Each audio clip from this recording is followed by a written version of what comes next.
ข้าพเจ้าท้าวเราละนาสุขอายุ51 ปีอาชีพพนักงานสัญชาติลาวสัญชาติขมุศาสนาพีปัจจุบันอยู่บ้านวังมิไซเมืองนาเลแขวงหลวงน้ำท่ามาขอโทษต่อเหตุการณ์ที่เกิดขึ้นในเวลา 10 โมง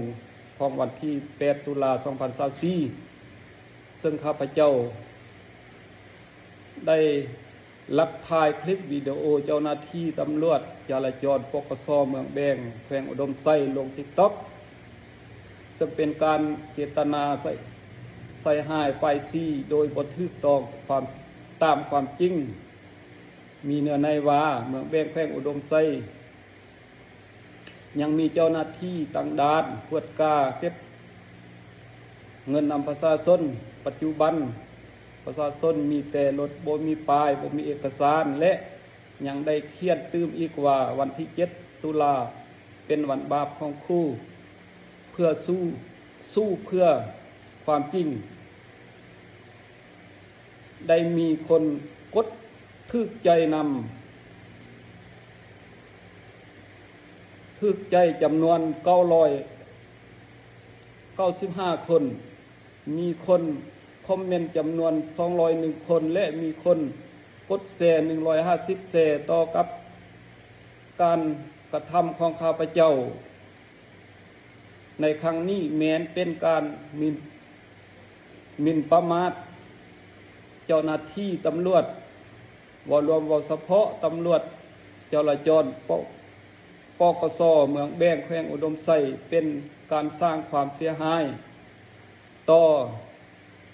สื่อเสียงบทบาทเกียรติศักดิ์ศรีซึ่ง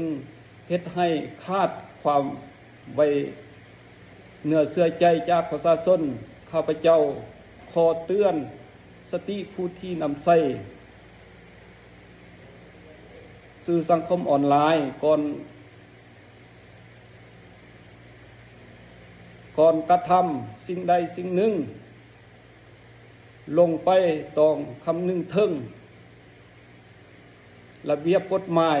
วังหวาเจ้าหน้าที่ตำรวจทุกท่านและสังคม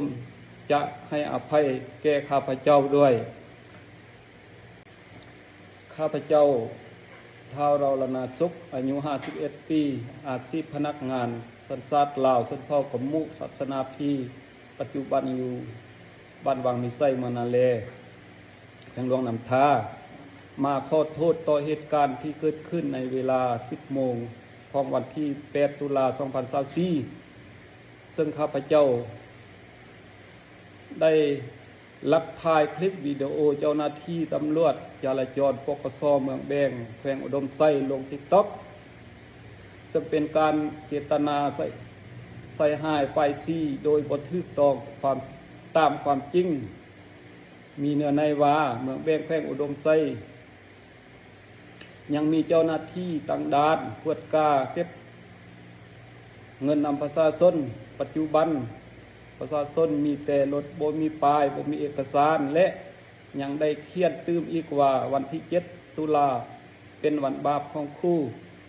เพื่อสู้เพื่อความจริงได้มีคน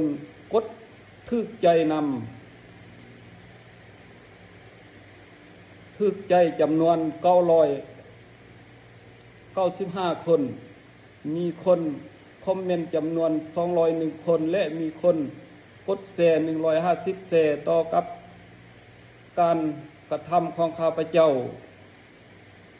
ในครั้งนี้แม้นเป็นการหมิ่นประมาทเจ้าหน้าที่ตำรวจวรวมวเฉพาะตำรวจจราจรปกส.เมืองแบงแขวงอุดมไซเป็นการสร้างความเสียหายต่อสื่อเสียงบทบาทเกียรติศักดิ์ศรีซึ่งเฮ็ดให้ขาดความไว้เนื้อเชื่อใจจากประชาชนข้าพเจ้าขอเตือนสติผู้ที่นำใช้สื่อสังคมออนไลน์ก่อนกระทำสิ่งใดสิ่งหนึ่งลงไปต้องคำนึงถึง ระเบียบกฎหมายหวังว่าเจ้าหน้าที่ตำรวจทุกท่านและสังคมจะให้อภัยแก่ข้าพเจ้า